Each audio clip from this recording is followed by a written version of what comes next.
Hi, good afternoon. I'm so happy to be here to talk with you, Nebraska Council of Social Studies members and other educators from Nebraska and other areas in the Midwest. I was supposed to be there in person, as were most of you, but here we are again doing another virtual conference. Hopefully, next year we'll be able to meet in person. I've already committed to do a pre conference workshop and to do an in person session at the conference. And if there's exhibitors, the center will probably come along and exhibit as well.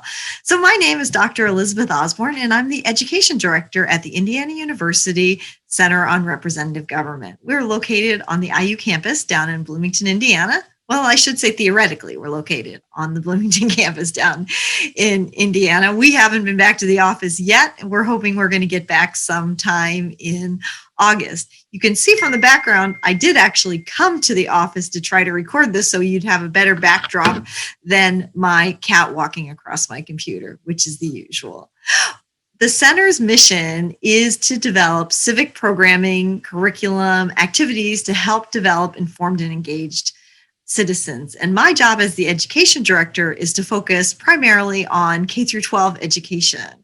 So that is what I'm here to talk to you about today. I'm here to talk to you about a series of interactives that the center has developed with funding from the Library of Congress. And these activities all focus on civic education at different levels. We have a whole series of interactives. And if you go to our website at corg.iu.edu, that's CORG, and you click on interactives or resources or teachers, you'll find multiple ways to access these different interactives. And I want to emphasize that they're all free.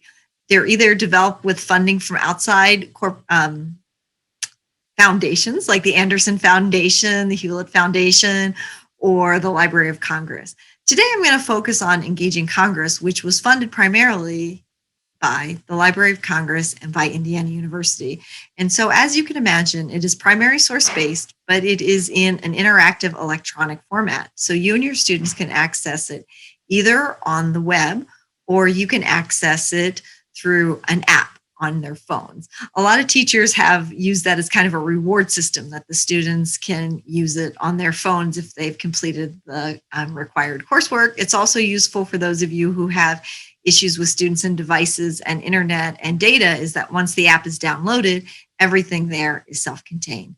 But before we get to Engaging Congress, I did want to share with you some information about our other interactives. Some of our other interactives include Freedom Summer, which is about the Mississippi Voter Registration Project of 1964. And it is a really great source that was just totally redone, revamped, and relaunched just at the end of March. And this is an opportunity for your students to explore a series of primary sources kind of leading up to the Freedom Summer of 1964, during the Freedom Summer of 1964, and shows the interactions between these civil rights events and primary sources and legislation. Well, I guess the primary sources are showing the relationship between the voter registration activities and the legislation, meeting the Civil Rights Act of 1964 and the Voting Rights Act of 1965. Like Engaging Congress, each of the components can be used separately. So there's a fantastic intro video and a fantastic outro video that takes you from 1965 to the present, all the way to Biden's inauguration. On that same pull-down menu of interactives, you can find Citizen, which is a chronological treatment of American history, kind of from right around the founding era, maybe 1800 to the present. Again, has short little cute videos, which are fantastic with little beanie people and great music and primary sources. And then it has the primary source analysis and it has a mini game. All of our interactives, we try to have these elements and all of them that you can use as standalone. So you can watch an intro just to give content, assign it as homework so the kids can watch it and come in and be a little bit prepped. You could use just one of the primary sources in the unit. You could use a whole unit. You could just use the primary sources as skill builders to build their critical thinking skill, or you can use them as composite groups. Now, Engaging Congress, which we're going to talk about mostly today, is arranged thematically. So its goal is to teach the basic tenets of representative government so that your students understand how it works and hopefully are motivated to see what their role is in our representative democracy. So we've divided in 6 themes, from federalism and separation of power to voting rights. And in each of these 6 themes, we provide a primary source starting with its origin. So most of the time that goes back to the Constitution, but then we progressively work and provide you examples of primary sources all the way to the present. So you can start with the Boston Tea Party and end with the federal budget of 2015, if, for example, you're in the Balancing Act particular segment. And we also try to have a variety of primary sources. So you might see political cartoons, you might see text, you might see maps, you might see charts, you might see photographs. So that way you have the opportunity to really differentiate it for yourself. So I am going to pause here and show you a video that's kind of how to use Engaging Congress. And then at the end of the video, we are going to pick up with one of our teachers, Jennifer Jolly from Palm Bay Magnet High School in Florida, to show you how she is using it in her classroom. And as many of you will be able to relate, she's got a recording that she did during her class session. So it's really funny. In the background, at one point, you just have her sending a student down to the office to get a pass because he's late for class. But all of you recognize that as the same type of things that you have to deal with. So hold tight. I'm going to stop this video, and then we're going to pull up on the how-to video, and then we'll jump in with Jennifer Jolly. My email is eosborn, EOSBORN, @iu.edu. And I'd love for you to email me if you have any questions, since this is a pre-recorded event.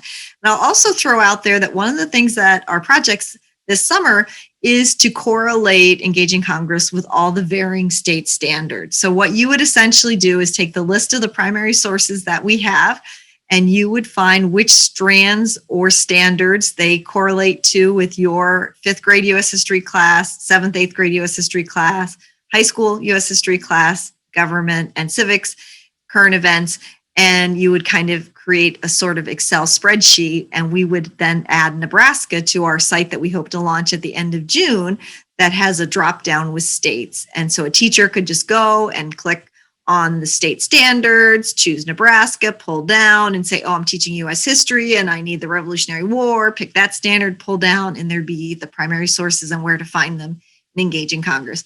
And we do have some money for this, not a lot of money because, you're teachers, we're not for profit, and the money is coming from the government. But still, we would love to have a couple of you on board, because who better to do each state standards than the teachers that are there using them, not me.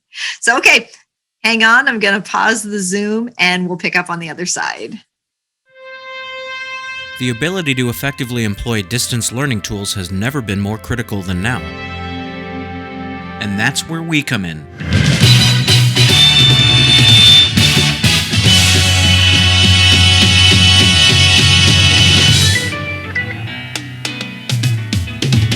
The Indiana University Center on Representative Government developed Engaging Congress as a free, interactive edutainment tool that uses primary source documents, photographs, maps, and political cartoons to explore the challenges faced by representative democracy in the U.S. today.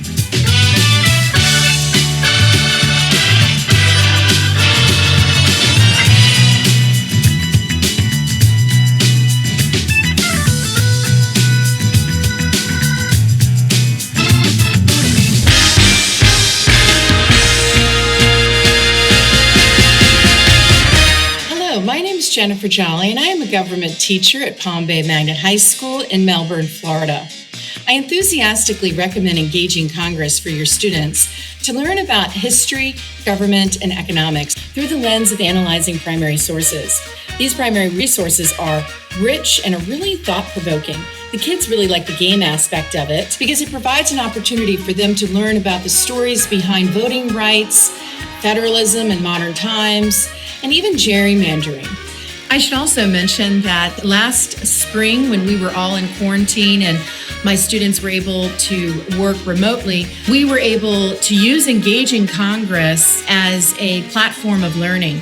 I would assign Engaging Congress to my students and tell them what story to play, and then I simply had them write a paragraph about what they had learned. It is wonderful. My students love it, and teachers, I think you will too. Check it out.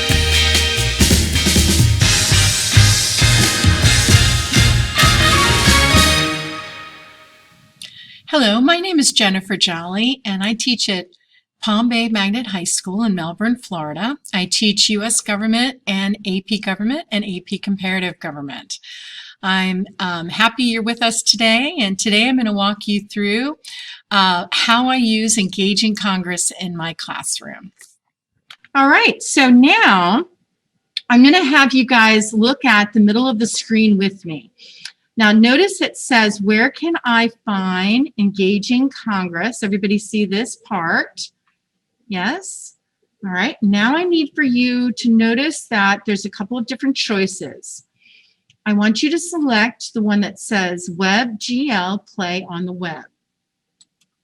Now, when you click on that, it's actually going to bring you to a separate website, which is going to boot up the game. Now, this game does not require a sign-in, but it does take a moment or two for it to boot up. So make sure that you're using the browser such as Google Chrome, which would be a good browser to use. So this is a free game, so we're not paying for this. All right, now once you get to the play button, I want you guys, once this pops up on your screen, you're going to hit the play button. And then I'm going to show you guys a couple of things from here. Okay. So a couple of things from here. You'll notice that there's a start menu. Okay, there's also a little question menu. So when you click on that, it's going to actually tell you what to do. And then we're going to do one of these together so that you understand how to do this on your own. But you will click, choose a story to view a story selection menu. And each story has multiple primary source documents and mini games. You'll click on the primary source gallery to view all of the documents used in the stories. You'll click on the trivia challenge to test your knowledge as you race against the clock for a top score. And then also click on the trivia practice to test your story knowledge about timers or scores. Okay, so I'm going to click out of this. Now, again, this is how to play the game. So if I click on this Engaging Congress. How to play It's a the game that uses primary source documents, photographs, maps, political cartoons, and other items to explore the challenges faced by representative democracy in the U.S. today. Engaging Congress includes 5 thematic stories: more equal than others, influencing the political process; laws and sausages, the separation of powers; vote early, vote often, voting rights; a balancing act, the federal budget; and fair is not always equal, federalism and states' rights. Playing is easy. First, choose a story from the story menu. Each story begins with a short video that provides important background information about the story. Next, you'll see the primary sources menu. Once you select a source, just follow the prompts on the screen. Match keywords or image details to each resource by dragging the thumbnails onto the resource. Correct placement of the thumbnails launches a series of multiple choice questions. After you answer the questions, Dig Deeper will provide further background and context for each resource. The app features a primary source gallery with links to the Library of Congress and other online digital collections. You can assess what you've learned with the redistricting challenge and other mini-games, the knowledge check questions, and finally, rack up your score playing the trivia challenge. The Engaging Congress website has many supporting resources, including the Teacher Toolbox, featuring learning objectives, activities correlated to government. I'm going to click out of this video. Now I want everybody to go to where it says choose a story. Can I have everybody click on that for me, please? Now, originally, there was only 5 stories, but they have added 2 in the last year. One of them, the 2 that are new are the executive branch and the judicial system. Today, we're going to be playing the story that's called More Equal Than Others. So you can notice that that's written up on my board, and that's also part of the, it's on the stream of Google Classroom. So students, I would like for you to click on More Equal Than Others. And then this is another quick little video, only like a minute, 2 minutes long. One person, one vote. That's how our democracy works, right? Every American gets an equal voice when it comes to Election Day. Sounds simple. But there are important struggles going on today about what the Constitution really means when it comes to equal representation. Welcome to Constitution Fight Club, Round 1. Over your nose. Today, when we count state populations to determine the number of representatives that get sent to Congress, all the citizens get counted. But some people argue that the Constitution meant only eligible voters should be counted. That would make a big change in the number of representatives and would change the balance of power in Congress. Fight Club, Round 2. We elect our representatives to Congress by districts. Parties in power can redraw district lines to give their candidate an advantage. It's legal, but some people argue that this means your vote can get robbed of its true voice as intended by the Constitution. Fight Club, Round 3. No equal representation issue has created more fights than big money in politics. The Supreme Court's decision on Citizens United green-lighted unlimited campaign donations via super PACs. Proponents say that money is a free speech issue, while opponents argue that it gives too much influence to the rich and powerful. One person, one vote. That's our democracy. But what happens if some votes are more equal than others? Now, on your own, you probably will have to watch that quick video to get to this first, part here. Now, I just want to point out to you that there are 6 different primary sources that you do need to complete before you snap a screenshot of this screen. Okay, now this is the important part that I need everybody to make sure you're paying attention to. Now, I'm just going to flip very quickly to the assignment. So topic 4, gerrymandering, engaging Congress is the topic. So you're going to play on the web as we just, went through, and you're going to write 1 paragraph of what you've learned. Now, you need to make sure that you take a screenshot of the final game screen, which shows the stars, demonstrating that you have answered all 6 primary sources in the story. Play the gerrymandering game, and it's actually called the redistricting game, rather. The redistricting game and the knowledge check questions, too, after you have finished this part. Okay, so you're going to write a paragraph of what you've learned, and you're going to take a screenshot of the final star screen. Oops. All right. So this is the screen. Now, yesterday I played some of this on my own, and I purposely got one wrong to show you what it looks like. Okay. So there's 3 answer choices. And so I purposely answered one wrong, but then on the second try, I got the answer right. So you can see I got a half star there, okay? So if you were to miss all the questions, you would have a black star. Now, gold star means you got the answer right when you first answered it. Now, obviously, the game aspect is to answer all of the 3 questions correctly and get a gold star for all. Now, you can also replay.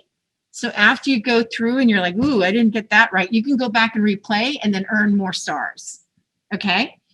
But this is the page that you need to take a picture of or a screenshot to prove that you have played the game. All right, so is everybody clear on this? Remember, the story that you're playing is called More Equal Than Others, right? All right, so what we're going to do is I'm going to have you guys, we're going to go to the Electoral College map. I want you guys to start there, and we're going to do this one together, okay? Everybody ready? Electoral College, and you'll have to do the gerrymandering and the firefighter poster, because remember, we did those yesterday. We looked at the firefighter poster yesterday in the collaboration board, and we also looked at the gerrymander political cartoons. So you're kind of ready for those. So we're just going to look at the Electoral College map primary source today together, and then we'll answer them together, and then you'll understand how this works. Okay, so go ahead and click on that. And by the way, it says, how do we create a system in which every citizen's vote has equal weight? All right, so now notice there's a little forward button down at the bottom. So you'll need to click on that forward button, and if you can't see it, you just have to scroll down a little bit, okay? All right, so notice it says observe the image, pinch and zoom to get a closer look, right? Now students, since you're using touchscreen tablets as well, you can actually move it with your finger if you wish, or you can move it with your mouse. I'll need to move it with my mouse since my display is not touchscreen, okay? All right, now this is a little bit harder to see, but do you notice that there's some like missing places here? Do you notice there's like a box here? It's hard to see this one, but there's like, well, there's definitely a box here. There's definitely a box down here. And then there's a box over here, which is really difficult to see. Okay, so let's move this top one. Is everybody on the same story with me? Is everybody there? Or do I need to wait for anybody? No? Everybody's okay? All right. How about at home? You guys all set? All right, I'm gonna basically click on this box here. I'm going to move it into the image, and then I'll drop it. And then I have a question that comes up. What does the number in each state represent? Is it the order in which a state was admitted into the union, the number of counties in each state, or the number of electoral votes for each state? Which one is it, guys? It's the last one. So everybody click on the last one, okay? I'm just going to let this student in.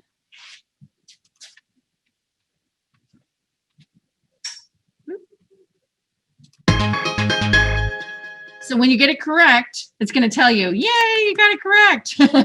All right, so it does a little celebration for you. All right, so now I'm going to hit the next button. And now you can see I have a little check mark up here where this box was. Now let's move in California, everybody. Let's go ahead and move California into the picture. The number in the box represents the number of vineyards in California, the number of senators from California, the number of votes California has in the Electoral College. Which is it, guys? Senators? It's the last one. That's right, Jamari. That's right. Because remember, every state has two senators, correct? So that's a little tricky, right? A little trick question here. So the answer is the Electoral College. So let's go ahead and click on that. Good. Now, notice we go to the next button, and then we have our last one. Now, notice we could have figured this out by looking at the content of the primary source in front of us, right? By just looking at this map, I think we could have figured out most of these questions. So let's just look at our last one, and let's see if we can do this one now together.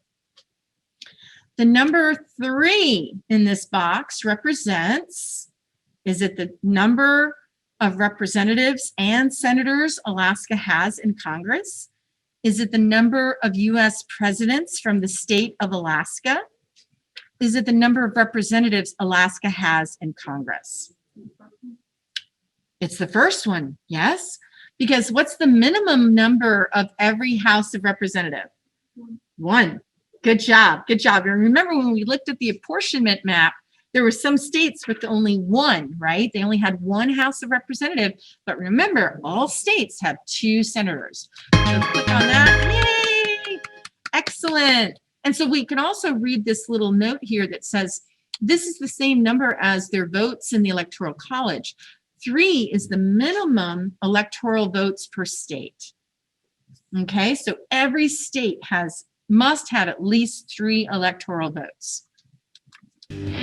All right, so notice, students, you have a score here. And if you were to play this multiple times, because I'm just going to scroll this down a little bit here, it says you can actually replay this. So if you don't like your score, then you can try again, and then your high score will be what is counted on your final star screen. Now, before you move on, I want you to go ahead and read this dig deeper part. It says, the framers created the Electoral College as part of a system of checks and balances. It gave the final choice to the electors, who the framers felt were better qualified than the people to assess candidates' qualifications. The state's representation in the House is determined by the census every 10 years. Thus, their number of electors can go up or down. So students, after you've read that, then hit the continue button. See the little continue button down at the bottom. And now notice that on my screen, I have answered 3 out of the 6 primary sources. So now you guys can play whichever one you want to. And if you have any questions, I'm here to help you. But I'm going to have you guys do this on your own, okay? Do you want me to do one more with you, or do you guys feel pretty confident you know how to play this now? You feel pretty confident? Yeah? Okay.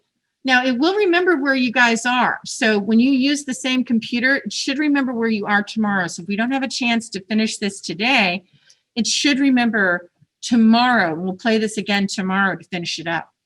Okay, everyone? So go ahead and continue.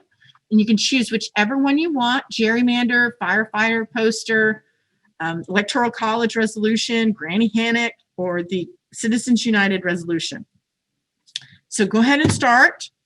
We have about 13 minutes left of class. Remember, we end at 12:30 today. Okay, so go ahead and do at least another one before we leave, maybe 2. And once again, this should remember where you are tomorrow.